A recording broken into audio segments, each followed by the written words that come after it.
She counted 3 heartbeats, then a 4th, and nothing but fire lived in her chest.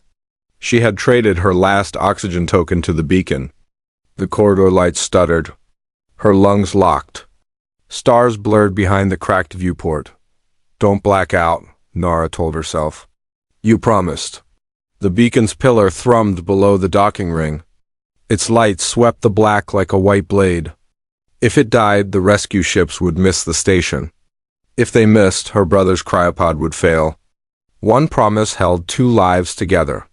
She had made it with her fingers on the glass of his pod, whispering through frost, "I'll keep the beacon burning." Now her breath was gone. The station's vents sighed cold metal. Crew boots thundered somewhere above. She'd siphoned power, illegal, security would come. She tried to crawl through the maintenance hatch, mouth open like a fish in dry air. Her vision narrowed, a voice, soft and ancient, folded into the ringing in her ears. "Breathe mine." The words weren't sound. They were pressure on bone. A mist like pale smoke slipped from the vent grill and curled under her nose. It smelled like snow. Nara jerked back, but her body chose for her. She inhaled cool, sweet. It slid into her like river water. Her lungs opened in a rush that tasted like distant mountains she had never seen. Color poured back into the world. She coughed, then laughed, then froze. Something else tugged inside her head. A small thing. A thread, a memory unwound and fell away. Her brother's laugh, the exact pitch of it gone. She could remember that he laughed, but not how it sounded. Nara pressed her hand to her mouth. "What are you?" The mist swirled like a silver ribbon caught in a slow tide. "We are the promise keep. We keep what is given. We return what we lend." "Breathe mine." "I didn't ask," she said. But her eyes were wet, and the beacon sang under her knees, and the air was so good it hurt. "What's the price?" "What was taken will be returned when the promise is kept. Or when it is broken." The voice was gentle, like a lullaby under steel boots slammed on the ladder.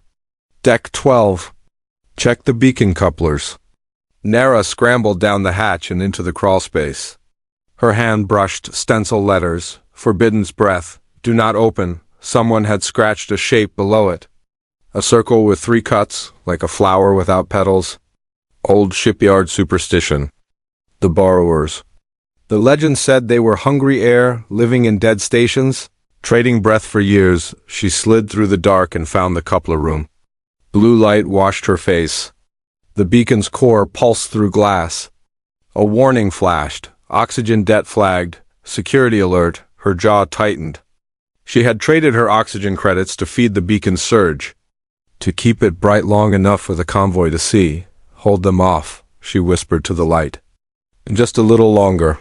"Breathe mine," the promise murmured again, tender, terribly near. A thin strand of mist coiled from the floor seam and offered itself like a hand. She almost refused. Then she pictured Cade's pod, frost blooming, the red numbers crawling down. She inhaled the mist. Another memory slipped. The way her mother's scarf smelled. She tasted salt and grief. She pressed her forehead to the glass. "Stop taking him," she said to the empty room. "Take anything else." Silence. Then a hush. "We took only what was owed." Owed by who? By she who begged for breath. By she who paid with tomorrows. A shape in Nara's mind hands in a storm of sparks, a face half shadow, eyes like hers. Her mother. The floor lurched under running feet. A baton struck the door. "Open up!" Nara stared at the beacon core and the mist that clung to her skin like dew. She swallowed. "My mother made a deal with you?"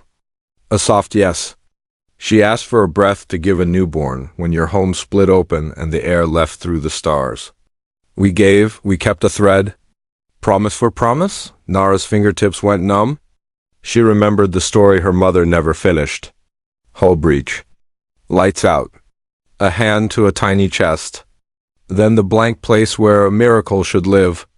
"You saved me," Nara whispered. And now the beacon keeps us caged." The twist struck like cold iron. "What?" The promise's voice thrummed through the pipes. "This light binds our kind inside walls. It burns our paths shut. For ships to see, we must starve. For ships to pass, we must sleep. The she who begged knew. She lit it anyway. She asked us to forgive. We waited. We always return what we lend. The baton hit metal again. Override in 3. Nara's mind whirled. If she kept the beacon blazing, ships lived, and the promise starved. If she killed the beacon, the promise would flood the station with its cold, sweet air. Would it spare them? Could she trust a legend that took her memories and called it fair? A panel hissed. Security hotwired the lock. Nara stood. She placed her palm on the beacon's manual control.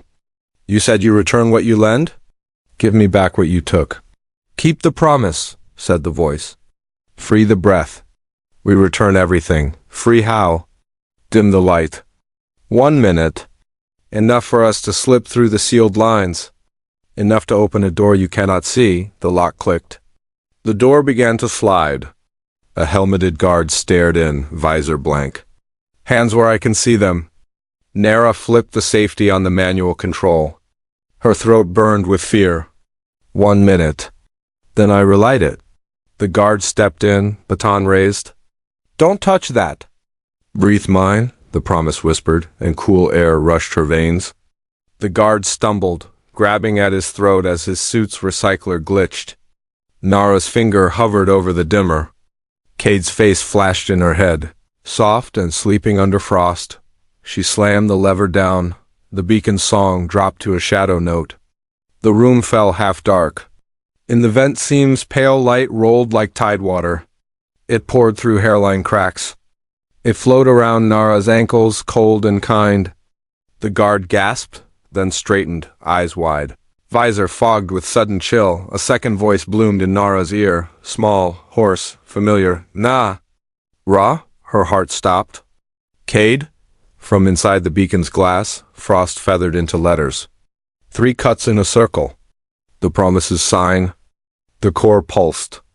The mist swarmed it like bees. We kept him sleeping with our breath, the promise said. We returned him when the door opened. Cade's eyes blinked behind the glass, lost and waking. The guard took a step back. Sirens rose. Somewhere deep, metal screamed as something old UNLATHED. Nara reached for the lever to bring the light back up and froze. Beyond the viewport, the black wasn't empty anymore. It moved like a sky made of lungs. Like a sea coming home. Is it safe? She whispered. The promise pressed cool fingers on her throat. Keep your promise, Nara. Keep breathing. The door behind her slammed open again. More boots. More guns. Cade coughed inside the glass.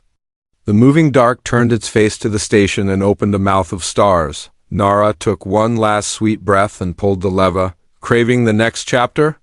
Hit follow so you don't miss part 2.